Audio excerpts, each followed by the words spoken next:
गणतंत्र में महिलाओं का योगदान, इस विषय पर आज हम आपके सम्मुख चर्चा कर रहे हैं। महिलाएं पुरुषों से अधिक सशक्त हो गई हैं। पहले के स्लोगन अब बदल रहे हैं। पहले हमारे धार्मिक ग्रंथों में ये कहा जाता था, कार्येषु दासी करणेषु मंत्री रूपे च लक्ष्मी क्षमया धरित्री भोज्येषु माता शयनेषु रंभा षट्कर्म युक्ता कुल गृह लक्ष्मी। कार्य में दासी की तरह, घर में मंत्री की तरह सलाह देना, रूप में लक्ष्मी की तरह और क्षमा में पृथ्वी की तरह, भोजन कराने में माँ के समान, शयन में रंभा और उर्वशी की तरह। ये 6 कर्म कुल गृह लक्ष्मियों के माने जाते थे। लेकिन अब सब ये स्लोगन बदल गए हैं। अब कहा जाता है, एक आँखों के पास है, एक आँखों से दूर, बेटा हीरा होता है, बेटी कोहिनूर।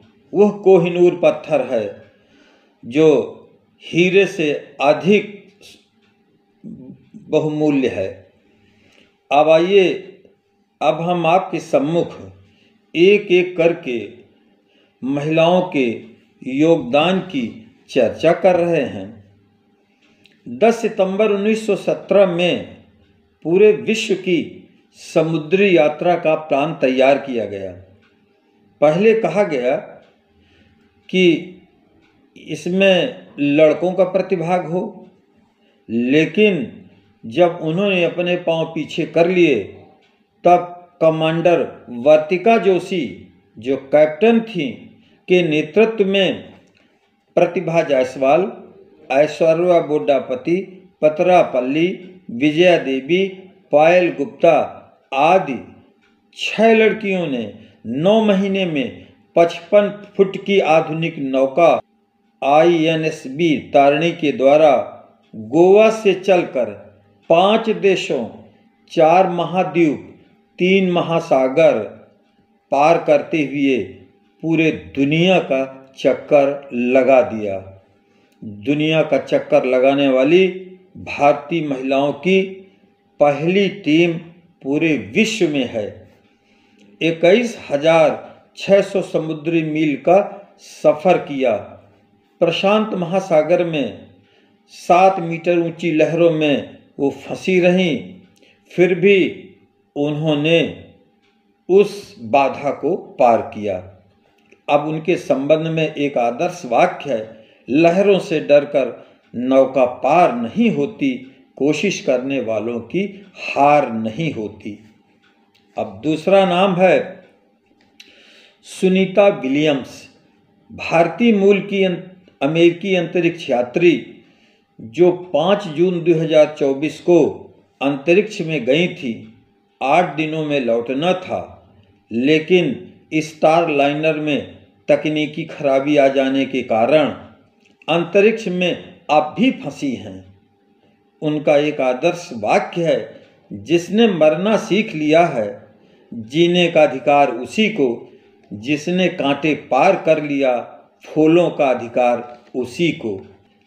तीसरा, हम बड़े आदर के साथ नाम लेते हैं शहनाज हुसैन, एक बहुत बड़ी जानी मानी उद्यमी। उद्योग के क्षेत्र में हर्बल प्रोडक्ट बनाने में सबसे बड़ी कंपनी है। 400 उत्पाद सेहत और सौंदर्य के वो बनाती हैं।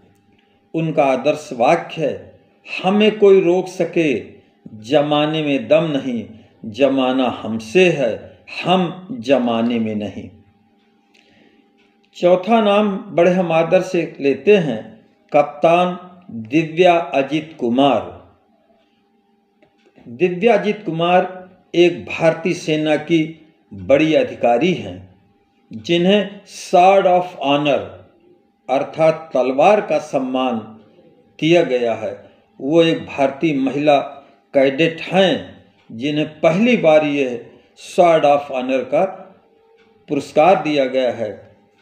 उनका एक आदर्श वाक्य है, जिसको न निज गौरव तथा निज देश का अभिमान है, वो नर नहीं है पशु निरा, और मृतक समान है। 5वां नाम है इला रमेश भट्ट, शांति पुरस्कार से सम्मानित समाज सेविका, जो गरीब महिलाओं के लिए काम करती हैं और उनके जीवन को समुन्नत बनाने के लिए बहुत सारे काम कर रही हैं। बड़ी कुशल समाज सेविका हैं। उनका एक आदर्श वाक्य है, काम करो ऐसा पहचान बन जाए, हर कदम चलो ऐसा निशान बन जाए, जिंदगी तो हर कोई जी लेता है, जिंदगी ऐसी जियो कि मशाल बन जाए। अगला नाम हम बड़े आदर के साथ न्याय क्षेत्र में लेते हैं। जस्टिस हिमा कोहली, जस्टिस बेला त्रिवेदी, जस्टिस बीबी नागरत्ना, ये सुप्रीम कोर्ट की जज हैं। ये कई वर्षों तक वहाँ उच्च न्यायालयों में प्रैक्टिस भी कर चुकी हैं और उनका एक आदर्श वाक्य है, न्यायार्थ अपने बंधु को भी दंड देना धर्म है। अब हम बड़े आदर के साथ नाम लेते हैं झलकारी बाई। जिस समय महारानी लक्ष्मीबाई को झांसी के लोगों ने कहा कि देवी जी आप अपने प्राणों की रक्षा कर लीजिए क्योंकि अंग्रेज आपके बहुत पीछे पड़े हैं, तो उन्होंने झलकारी बाई से निवेदन किया, क्योंकि झलकारी बाई लक्ष्मीबाई के हमशक्ल थी, उसी तरह युद्ध में भी बड़ी प्रवीण थी। और उन्होंने उन्हें कहा कि तुम इधर से निकल जाओ और हम दूसरी तरफ युद्ध करके अंग्रेज़ों को भटकाते रहेंगे। तो जिस समय वो युद्ध में आई और एक गुप्तचर ने बता दिया कि ये झांसी की रानी लक्ष्मीबाई नहीं हैं बल्कि झलकारी बाई हैं, तो आधी सेना उधर चली गई लक्ष्मीबाई को घेरने के लिए और आधी ने युद्ध किया और युद्ध में वह वीर गति को प्राप्त हो गई। तब कहा जाता है, अपना यश कीर्ति लिए जब आहुत देती है नारी, तब तब पैदा होती हैं इस धरती पर झलकारी। हम अगला नाम लेते हैं जो बहुत बड़ी एक कवियत्री हुई हैं, सुभद्रा कुमारी चौहान।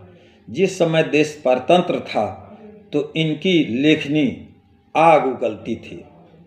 उन्होंने जवानों के लिए और युवतियों के लिए भी बहुत अच्छी कविताएं लिखी, जिनसे उनके रोम रोम खड़े हो गए।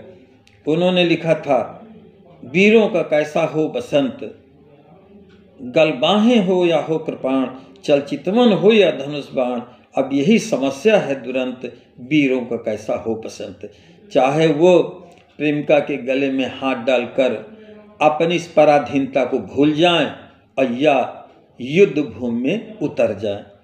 दूसरी तरफ उन्होंने लिखा था महिलाओं को ललकारते हुए कि अगर तुम्हारा पुरुष कायर बन जाए, निकम्मा हो जाए, तो आप युद्ध का मोर्चा संभालिए।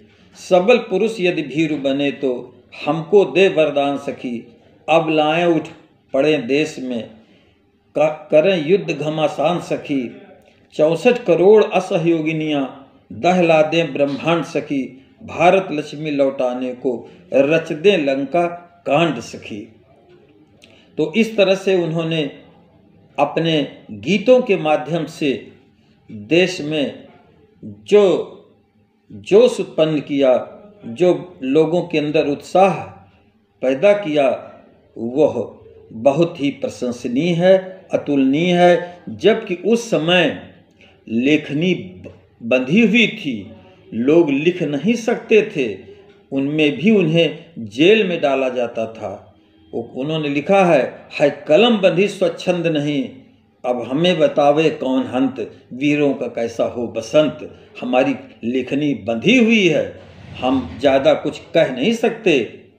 अगला नाम है प्रतिभा पाटिल, पूर्व राष्ट्रपति अर्थात वो जो है राजनीति के क्षेत्र में शीर्ष पायदान पर उन्होंने पैर रखा और उन्होंने ये दिखा दिया कि हम लड़कियां तो हैं पर हम हैं किसी से कम नहीं। उनका एक ध्येय वाक्य था, कोई साथ दे न दे चलना मुझे आता है, हर राग से वाकिफ हूँ जलना मुझे आता है। तो इस तरह से महिलाओं का योगदान इस देश की तरक्की के लिए, इस देश को महान बनाने के लिए बहुत ही सराहनीय रहा है। महाराणा प्रताप, एक समय की बात है कि जब 7 दिन तक बच्चों को भोजन नहीं मिला था तो घास की रोटी बनी और उसी समय एक बिलौटा आया और घास की रोटी खा गया। महाराणा प्रताप विचलित हो गए और उन्होंने कलम निकाल करके संधि पत्र लिखने के लिए तत्पर हो गए। तो उनकी पत्नी ने उनको ललकारते हुए कहा था, थक गया समर में ये तू तो, रक्षा का भार मुझे दे दे, मैं चंदी सी बन जाऊंगी, अपनी तलवार मुझे दे दे। जिस समय उनकी पत्नी ने उनको ललकारा तो राणा प्रताप के अंदर वही जोश, वही शौर्य, वही पराक्रम पुनः आ गया और अपने मार्ग में यथावत डटे रहे। तो इस देश की नारियों ने बहुत ही योगदान दिया है, बढ़ चढ़ करके दिया है। तो आज हम कहते हैं कि आप कभी भी हम उनको कमतर नहीं, अब अधिकतर मानकर नापते हैं। तो बहुत बहुत धन्यवाद। यदि गणतंत्र में महिलाओं का योगदान का यह वीडियो आपको अच्छा लगा हो तो आप इसे सब्सक्राइब कीजिए, लाइक कीजिए और दूसरे लोगों के बीच में शेयर कीजिए ताकि वह भी महिलाओं की भूमिका के योगदान को अच्छी तरह से समझ सकें। बहुत बहुत धन्यवाद। जय हिंद, जय भारत।